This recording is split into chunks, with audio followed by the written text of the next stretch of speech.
Masayang tumatakbo ang batang si Carl sa makitid na eskinita. Kasama niya ang ilan pang bata na halos kasing edad niya. Ang lumang lata ay nagsisilbing bola habang ang dalawang pirasong kahoy ang kanilang goal. Tira, Carl! Sigaw ng isa. Sinipa ni Carl ang lata. Pumasok! Sabi pa ng isang bata. Naghiyawan ang lahat sa gawa-gawa nilang football. Saglit nilang nakalimutan ang gutom at hirap ng buhay. Makalipas ang ilang minuto, nagsimulang dumilim ang langit. June, umuwi ka na! Sigaw ng isang babae. Maya, handa na ang hapunan. Ben, pinapauwi ka na ni tatay mo. Isa-isang tumakbo ang mga bata pauwi sa kani-kanilang tahanan. Sige Carl, bukas ulit. Tumango lamang siya. Sige. Maya-maya'y tuluyan nang nawala ang kanyang mga kalaro. Tahimik na muli ang kalsada. Napatingin siya sa mga batang niyayakap ng kanilang mga magulang. May mga naghahabulan papasok ng bahay habang ang iba na may masayang kumakain sa hapag. Unti-unting nawala ang ngiti sa labi ni Carl. Siya na lamang ang natira. Huminga siya ng malalim bago dahan-dahang naglakad palayo. Sanay na siya sa ganito. Wala naman tatawag sa kanya. Wala rin naghihintay. Pero kahit sanay na siya, hindi niya maiwasang malungkot. Tinahak niya ang bangketa hanggang makarating sa harap ng isang pawn shop. Sarado na ang establishmento. Sa gilid nito ay may maliit na espasyong natatakpan ng bubong. Iyon ang sinisilungan niya, ang tulugan niya. Maingat niyang inilatag ang lumang karton na napulot kaninang umaga. Inayos niya ang manipis na kumot na halos butas-butas na. Bago humiga, inilabas niya mula sa kanyang bulsa ang isang kupas na litrato. 3 tao ang naroon. Isang lalaki, isang babaeng napakaganda ng ngiti, at isang maliit na batang nakangiti rin. Hinaplos niya ang larawan. Mama. Tahimik siyang napaluha. Mama, nasaan ka na po? Wala siyang maalala tungkol sa babae. Ang sabi lamang ng yumao niyang ama noon, ingatan niya ang litratong yun. Ito mag-uuwi sa'yo sa mama mo balang araw. Paulit-ulit yung tumatak sa isip ni Carl. Yumakap siya sa litrato hanggang unti-unting makatulog. Kinabukasan, maaga pa lamang ay gising na siya. Tinupi niya ang karton, inayos ang kanyang kumot, saka mabilis na naglakad papunta sa maliit na kubo sa likod ng palengke. Nandyan ka na pala, Carl! Bungad ni Mang Lando. Opo. Handa ka na bang magbenta? Masiglang umiti ang bata. Opo, kailangan ko pong makabenta ng marami ngayon eh. Inabot ni Mang Lando ang kumpol ng mababangong sampagita.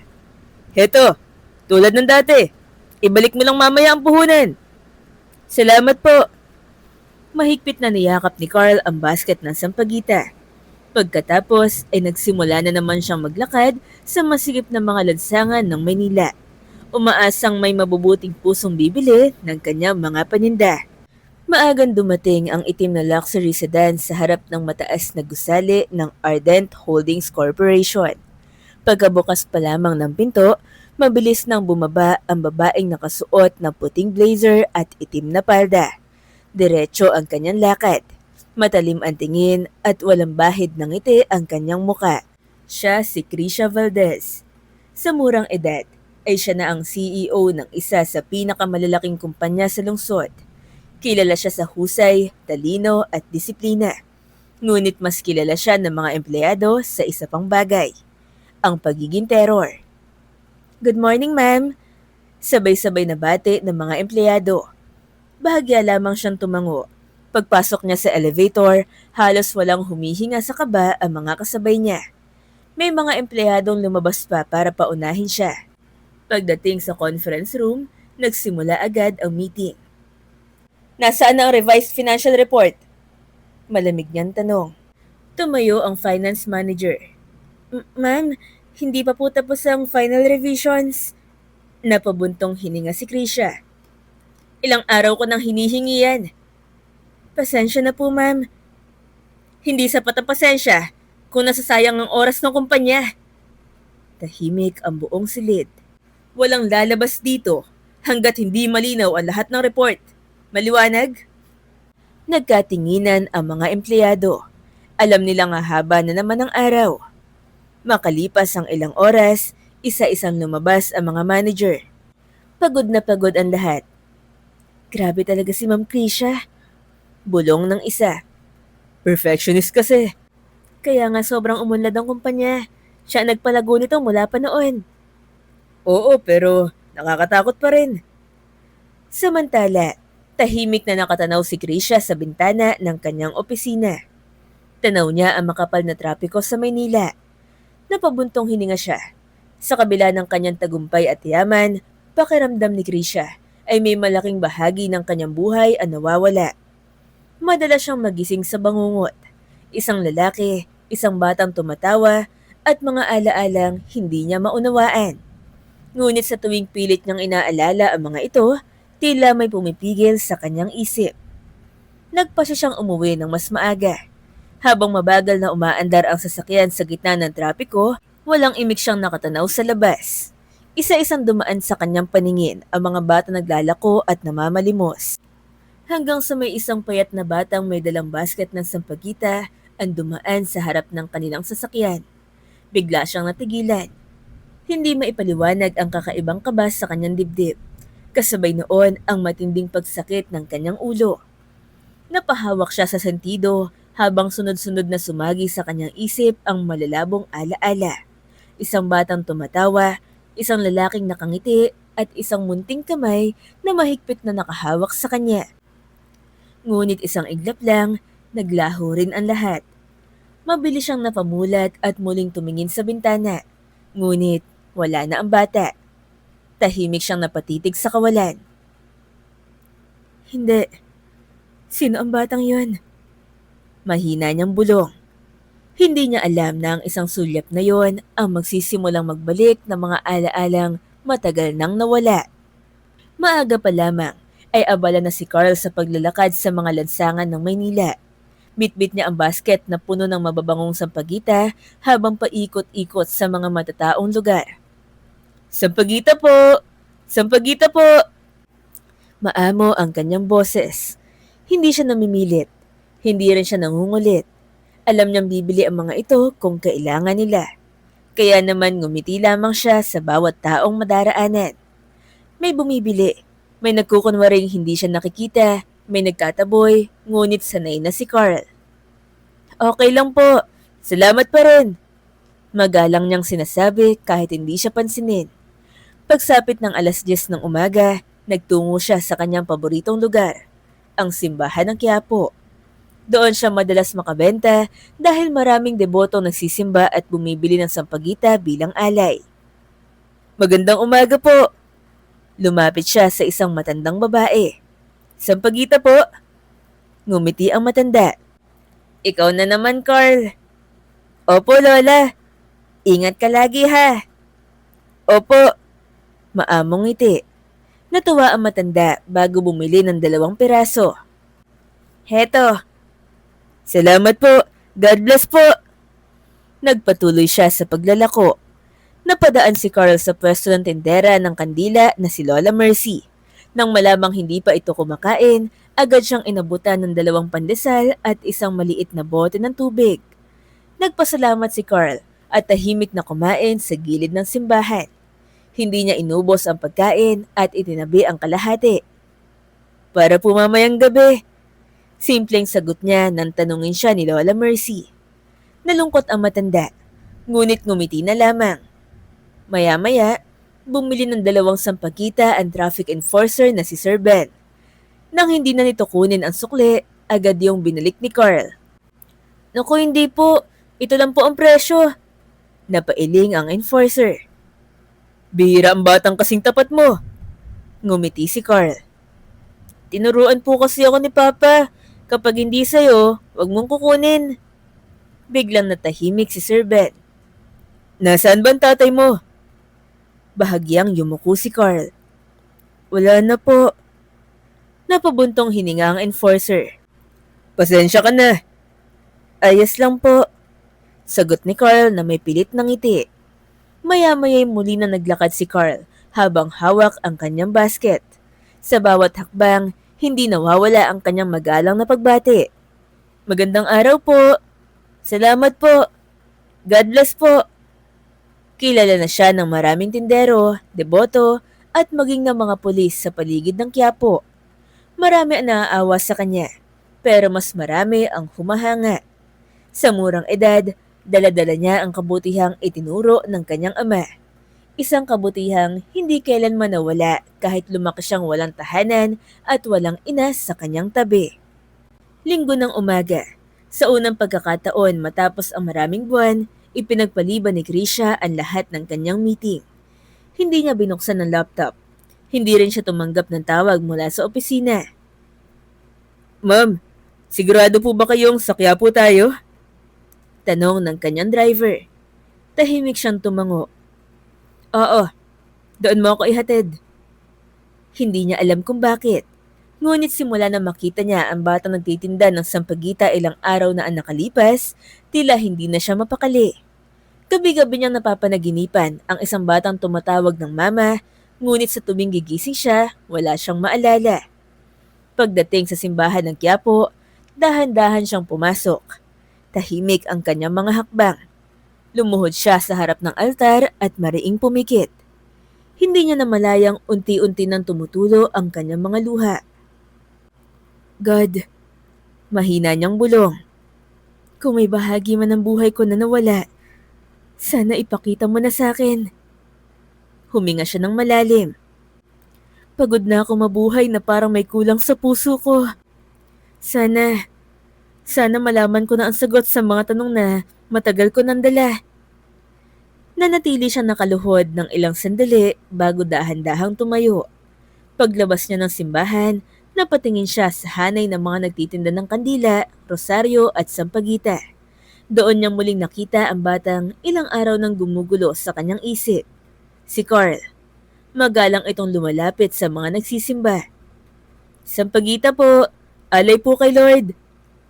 May matandang bumili. Agad yumuko si Carl. Maraming salamat po. God bless po. Napangiti si Krisha. Hindi niya alam kung bakit. Parang kusa na lamang gumaan ang kanyang pakaramdam habang pinagmamasdan ang bata. Bakit parang ang saya ko makita siya? Bulong niya sa sarili. Ilang segundo pa niya itong pinagmasdan bago tuluyang naglakad papunta sa naghihintay niyang sasakyan. Binuksan ng driver ang pinto. Nakapagdasal po ba kayo ng maayos, ma'am? Oo. Tahimik siyang sumakay. Mabigat pa rin ang trapiko sa paligid ng Quiapo. Halos hindi umaandar ang mga sasakyan. Habang nakatanaw si Tricia sa labas ng bintana, isa-isang lumalapit ang mga nagtitinda. May nag-aalok ng bottled water, may nagbebenta ng mani at may namamalimos. Hanggang sa may marahang kumatok sa salamin ng kanyang sasakyan. Napalingon siya. Isang batang may basket ng sampagita ang nakatayo sa tabi ng kotse.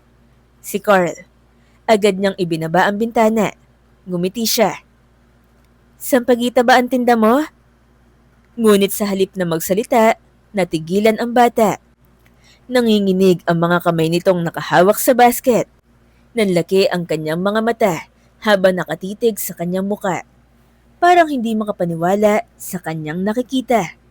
Unti-unting namuo ang luha sa mga mata ni Carl. Napaatras pa ito ng isang hakbang. Samantala, tuluyang nawala ang ngiti sa labi ni Krisha. Nagtaka siya sa reaksyon ng bata. Anong nangyari? Tanong niya. Hindi pa rin makapagsalita si Carl. Patuloy lamang siyang nakatitig sa mukha ng babae. Parang matagal na matagal niya itong hinanap.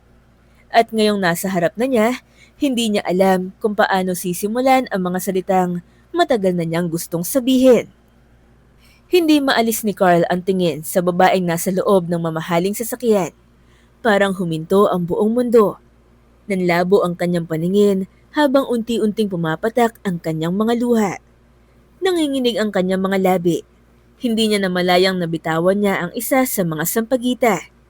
Napansin niya ni Krisha at agad siyang nag-alala.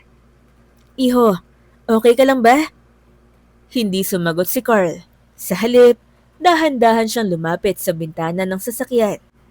Patuloy ang pag-agos ng kanyang mga luha. Matagal niya itong pinangarap.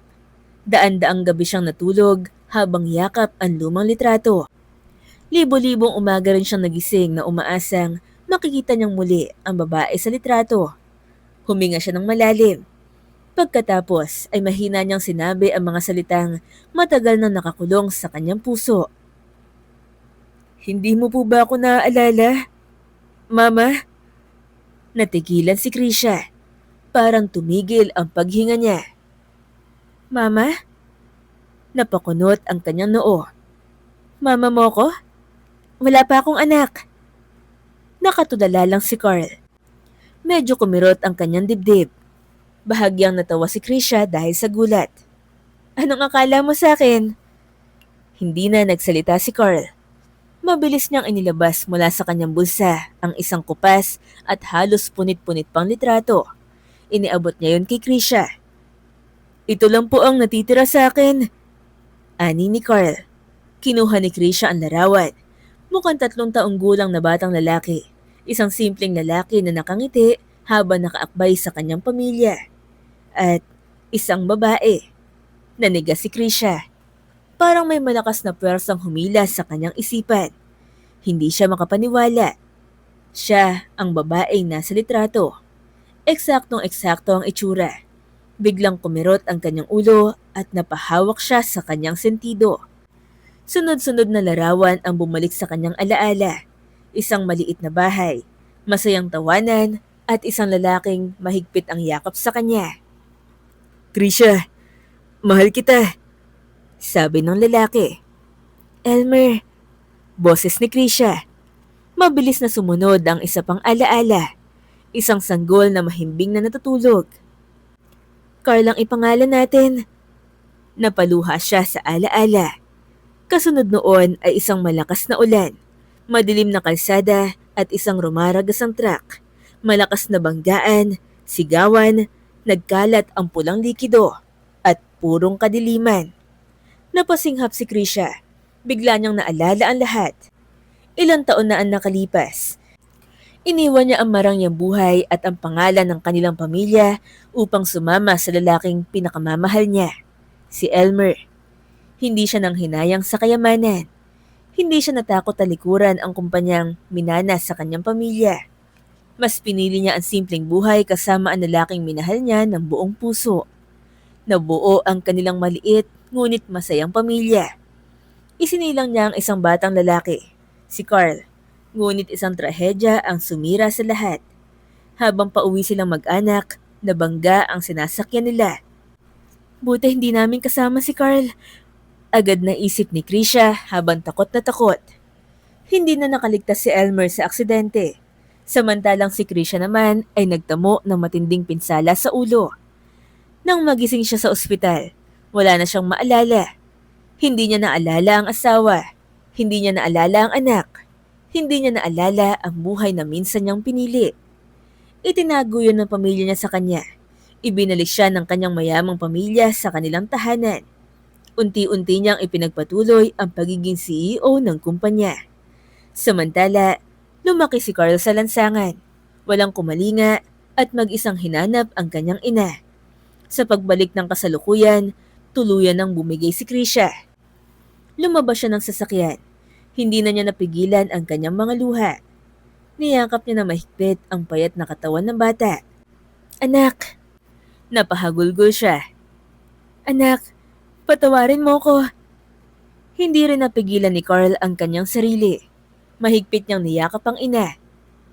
Mama, akala ko hindi na kita makikita. Hagulgol ni Krisha. Pagising ko na lang sa ospital, wala na akong maalala. Lalo pang lumakas ang pag-iyak ni Carl. Hindi kita iniwan, anak. Nawala ang lahat ng alaala ko. Mahigpit na yumakap si Krisha. Pero ngayon, hinding-hindi na kita bibitawan. Mama, kay tagal ko po kayong hinahanap. Wika ni Carl habang lalong humigpit ang yakap. Sa unang pagkakataon, matapos ang maraming taon, muli niyang naramdaman ang init ng yakap ng kanyang ina. Napaluha maging ang driver na tahimik na nakasaksi sa tagpong yun. Maging ang ilang tendero at debotong nasa paligid ay napahinto at napatingin sa mag-inang walang tigil sa pag-iyak. Hindi na mahalaga ang trapiko. Hindi na mahalaga ang ingay ng lungsod. Sa gitna ng magulong Maynila, isang pamilyang matagal na pinaghiwalay ng kapalaran ang muling pinagtagpo. At sa pagkakataong yon, nangako si Krisha sa kanyang anak. Uuwi na tayo, Carl. Simula ngayon, hindi ka na muling matutulog sa lansangan. Mahigpit na hinawakan ni Carl ang kamay ng kanyang ina. Sa wakas, natagpuan na rin niya ang tahanang matagal na niyang ipinagdarasal. Tuluyan na ngang nagbago ang buhay ni na Carl at Krisha. Hindi na muling natulog si Carl sa lansangan. Lumaki siyang puno ng pagmamahal habang binabawi ni Krisha ang bawat oras na nawala sa kanila. Hindi na rin terror na boss itong si Krisha. Mas naging palangiti na siya, pero sa halip na matuwa ay mas lalong natakot ang mga empleyado niya. Tumawa lang siya noong malaman yon. Tuwing linggo, magkasama sila nagsisimba sa Quiapo, ang lugar na muling nagpatagpo sa kanilang mag-ina. Hindi rin nila nakakalimutang mamigay ng pagkain, damit at tulong sa mga batang lansangan dahil minsan ay naranasan din yon ni Carl. Nagtayo rin si Krisha ng isang foundation para sa mga batang ulila at palaboy.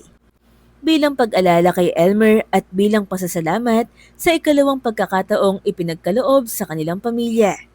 Sa bawat yakap, tawanan at pagsasamang muli, napatunayan nilang walang sugat na hindi kayang pagalingin ng panahon, pag-ibig at biyaya ng Diyos. Mga ka-phenoms, pinatunayan ng kwento ni Krisha at Carl na ang tunay na pagmamahal ng pamilya ay hindi kailanman nabubura ng panahon, distansya o maging ng pagkawala ng alaala. Sa tamang oras, kayang pagtagpuin muli ng Diyos ang mga pusong matagal nang nagkahiwalay.